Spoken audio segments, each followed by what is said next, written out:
While staying in Plymouth, England, we visited the Mayflower Museum. To say that it was an educational experience would be something of an understatement. The tour starts with a very basic overview and a view of the Mayflower Memorial at the Port of Plymouth. Then it gets much more interesting. The Mayflower Steps and the Mayflower Memorial are where it's believed the ship sailed from. If you're up for a little bit of a history walk, it's also stop number 1 on the Mayflower Trail. We found that was easiest to follow using the Plymouth Trails app.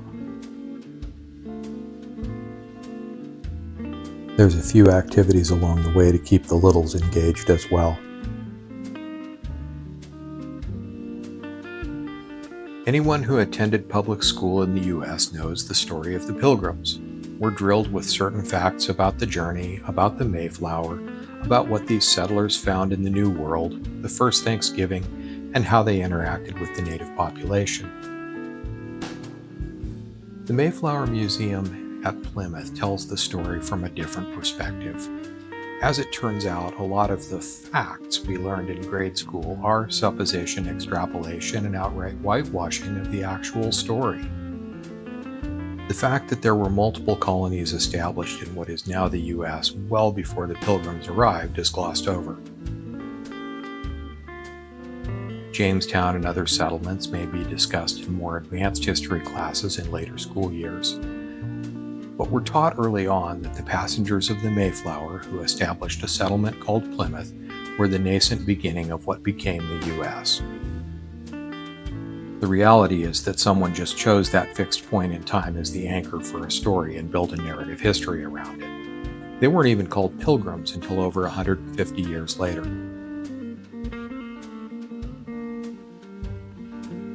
Not all the interactive displays are designed for kids. This one shows you around the various interior areas of the Mayflower. 102 people.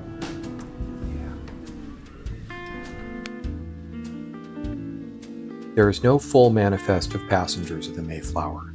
The fact that they numbered 102 isn't in much doubt. The list of names, however, is incomplete, as many passengers were simply listed as wife or male child aged 11, or some similarly vague description.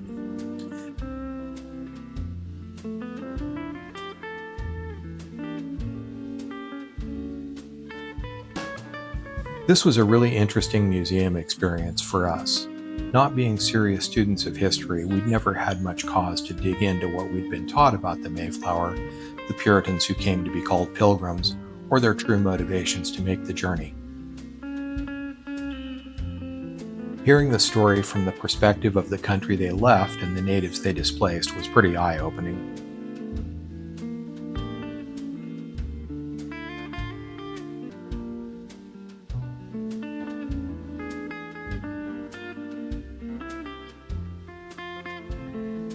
The Mayflower Museum has a good combination of both passive information as well as interactive displays.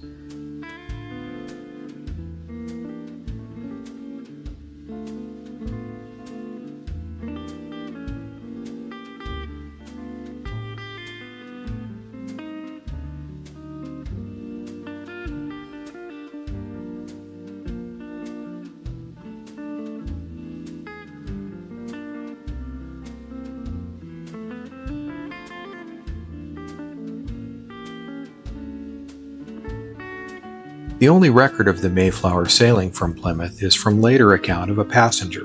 Since it wasn't carrying cargo, the port has no actual record of it. Also, there existed 26 ships named Mayflower in this time period, and no one knows which exactly of those 26 made the crossing.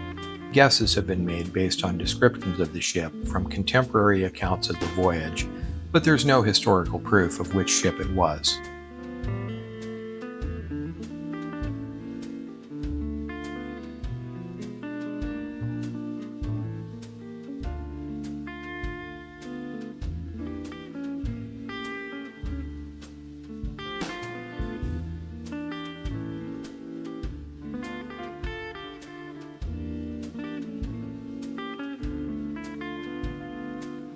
If you visit Plymouth, this museum is well worth your time to explore.